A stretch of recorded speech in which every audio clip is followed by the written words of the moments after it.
Alors, donc, mon deuxième discours est un discours sur la publicité. Alors, je vais vous parler des paris sportifs. J'ai trouvé sport betting pour l'anglais. Je vais vous parler aussi d'une clinique. C'est la clinique du jeu pathologique Dostoïevski. Oui, j'ai pas trouvé plus compliqué. Au CHU Bruckmann. Voilà. Je vais aussi parler d'un avant-projet de loi.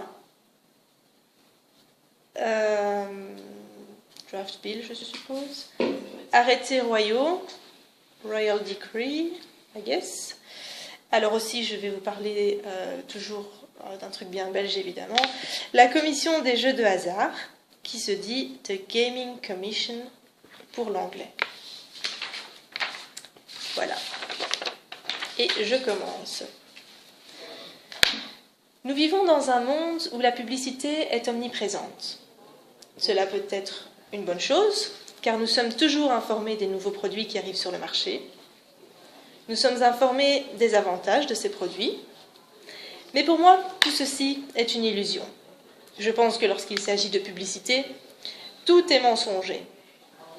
Elle est aussi souvent inutile et stupide. Je peux d'ailleurs vous donner un exemple d'une publicité de lessive. Ariel. La publicité disait « Voici un produit qui rend vos vêtements plus blancs que blancs. » Alors, moins blanc que blanc, ça doit être gris, gris clair, mais plus blanc que blanc, c'est sans doute transparent. Une autre publicité, assez bête également, concernait les langes pour enfants. Je ne me rappelle plus exactement du nom de la marque, mais la publicité disait « Les langes préférés des bébés ». On peut donc imaginer qu'une personne avait été interroger les bébés en leur demandant leur marque de lange préférée. Encore une autre concerne les sauces de Vos Lemens, où l'acteur principal a un accent belge à couper au couteau. Et la dernière, Bonux, qui lave aussi propre à l'envers qu'à l'endroit. Donc, comme je vous l'ai dit, moi, la publicité, je la trouve nulle et mensongère. Et elle donne aux produits des caractéristiques qu'ils n'ont pas. Car on a tous vu la publicité à la télévision du produit pour nettoyer, que l'on vaporise, et hop, en un coup de chiffon, tout est parti. Et quand on fait l'expérience à la maison, eh ben, c'est tout aussi sale. Ou alors le vanish, qui enlève soi-disant tout. Et quand vous le mettez chez vous, eh bien, votre tâche est toujours là. Et pourquoi les publicités pour les crèmes anti-rides ne sont-elles jamais réalisées avec de vraies vieilles femmes? Pourquoi utilise-t-on des femmes qui ont entre 35 et 40 ans, maximum?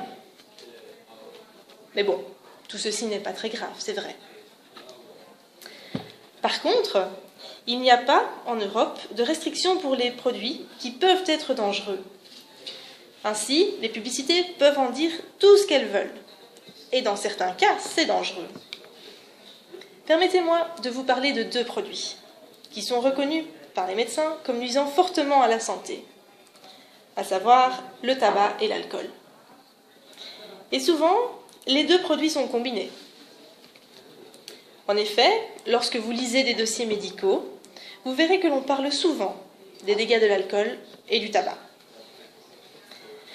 Une amie me dit toujours, lorsque nous buvons un verre, qu'elle doit fumer en même temps.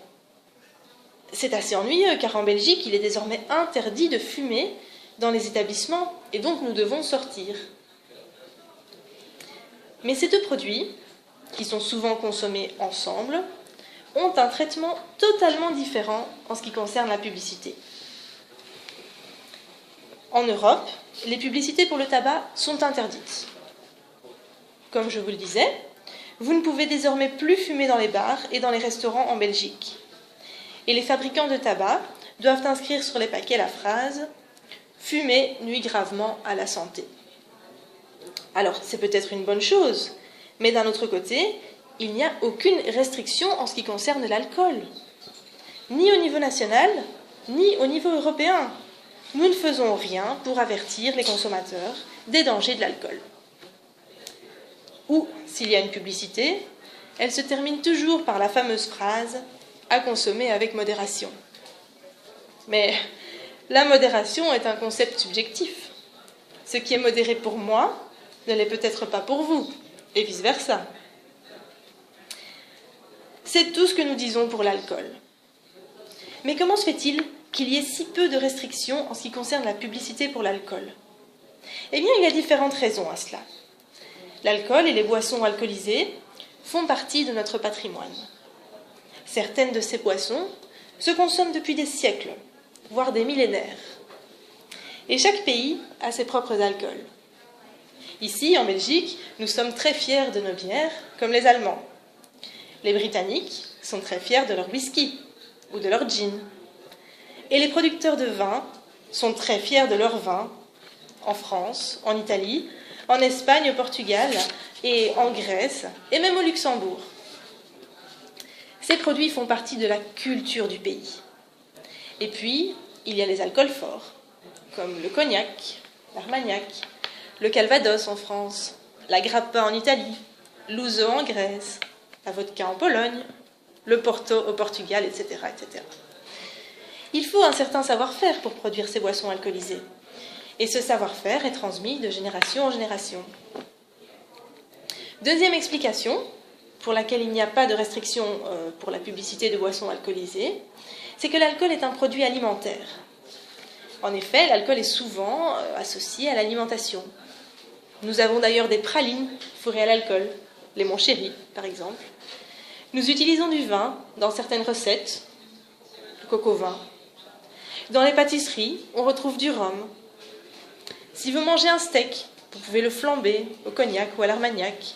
Et personnellement, je ne peux pas imaginer un bon dîner sans un verre de vin. Étant donné donc que l'alcool est un produit alimentaire, il profite de la puissance du lobby agroalimentaire. Et ce dernier ne veut évidemment pas de restrictions en matière de publicité. Parce que si vous limitez la publicité de produits alcoolisés parce qu'ils sont dangereux pour la santé, vous devriez également limiter la publicité des produits gras, car ils sont saturés en graisse, comme ceux du McDonald's ou du Quick, les produits contenant trop d'huile de palme, trop de sucre, les sodas, le coca, certains desserts, ainsi que les produits trop salés. Donc, plus de publicité pour les chips, plus de publicité pour le café, parce que boire 10 tasses de café par jour est aussi dangereux que de boire un verre d'alcool à cause de la caféine. Donc, pour le lobby alimentaire, la situation est claire. Si nous acceptons d'interdire la publicité pour les boissons alcoolisées, nous devons limiter la publicité pour de nombreux autres produits. Troisième explication, pour laquelle on n'interdit pas la publicité de produits alcoolisés, c'est que l'alcool avec modération est considéré comme étant bon pour la santé. Tout le monde s'accorde à dire qu'une seule cigarette est mauvaise pour la santé, mais de nombreux médecins disent qu'il est bon de boire 1 ou 2 verres de vin par jour pour limiter son taux de cholestérol. Le vin rouge contient en effet des flavonoïdes qui permettent de réduire le taux de cholestérol, et la bière est considérée comme diurétique. De nombreuses personnes disent que boire 1 ou 2 verres d'une bière légère par jour vous permettra d'éliminer l'acide urique. D'autres disent qu'un verre de whisky par jour vous protégera des maladies cardiovasculaires. J'ai lu récemment un article dans un journal sur une femme allemande de plus de 100 ans qui attribuait sa longévité au fait que depuis ses 18 ans, elle buvait 1 verre de schnapps avant d'aller dormir. Quatrième explication, le secteur agroalimentaire est un secteur très important de l'économie. C'est un secteur qui crée des emplois, qui est une grande source de revenus également pour l'État, car il y a de nombreuses taxes sur l'alcool importé. Et ces taxes rapportent énormément à l'État. Ensuite, il y a le côté psychologique. De nombreuses personnes pensent que les boissons alcoolisées de qualité font partie intégrante de notre qualité de vie. L'alcool a 2 visages, pourrait-on dire. Car souvent, lorsque l'on est triste, on noie notre chagrin dans l'alcool. Ou au contraire, on boit de l'alcool pour faire la fête. Qui n'a d'ailleurs jamais ouvert avec fierté une bonne bouteille de champagne pour ses amis, un château Pétrus ou une autre bonne bouteille? C'est très gratifiant. Et les citoyens ne voudraient pas voir l'Union européenne intervenir dans ce domaine. Parce que l'Union européenne n'est pas tellement populaire aux yeux de ses citoyens. Et elle les connaît assez bien pour ne pas prendre le risque d'interdire la publicité pour les boissons alcoolisées. Donc, nous pouvons faire la fête, mais attention, l'abus d'alcool doit se faire avec modération. Autre secteur qui fait régulièrement débat en matière de publicité, ce sont les paris sportifs. Impossible de ne pas les voir autour de nous en ce moment. Avec la Coupe du Monde en Russie, les publicités pour les paris sportifs sont partout. Pour les publicitaires, chaque match de football est une occasion d'inciter les supporters à parier sur les résultats. Des paris qui ne sont pas sans risque.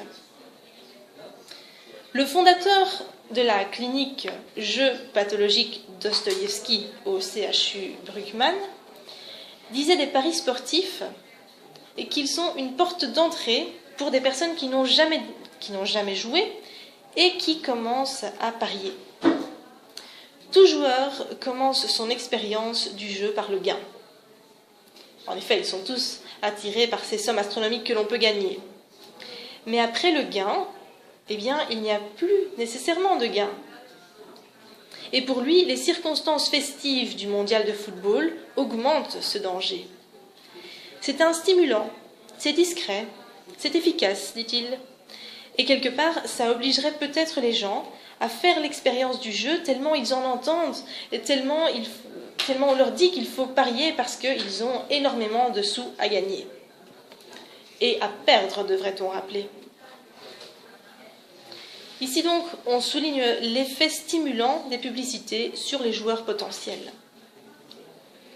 D'ailleurs, une preuve de l'inquiétude qui entoure les paris sportifs, c'est que la question est déjà venue sur la table du gouvernement belge. Et elle est revenue sur la table en fin d'année dernière, d'ailleurs. Le Conseil des ministres a approuvé en octobre dernier un avant-projet de loi et une série d'arrêtés royaux visant à mieux protéger le public des paris et des jeux de hasard. Ainsi, peu importe le média, une compétition ne pourra plus faire l'objet de publicité pour les jeux de hasard et les paris, durant sa transmission en direct du moins. Donc cela signifie notamment la fin de la publicité pour les paris à la mi-temps d'un match, avec toute une série de mesures visant plus spécifiquement à protéger les mineurs. Le rôle des communes sera d'ailleurs renforcé. Enfin, le nombre d'agences de paris sera réduit, passant de 684 à 600 établissements sur l'ensemble du territoire belge. La commission des jeux de hasard s'est quant à elle réjouie des nouvelles mesures prises. La Coupe du Monde 2018 se déroulera donc avec une attention toute particulière concernant les publicités en matière d'alcool, mais aussi en matière de paris sportifs. Je vous remercie.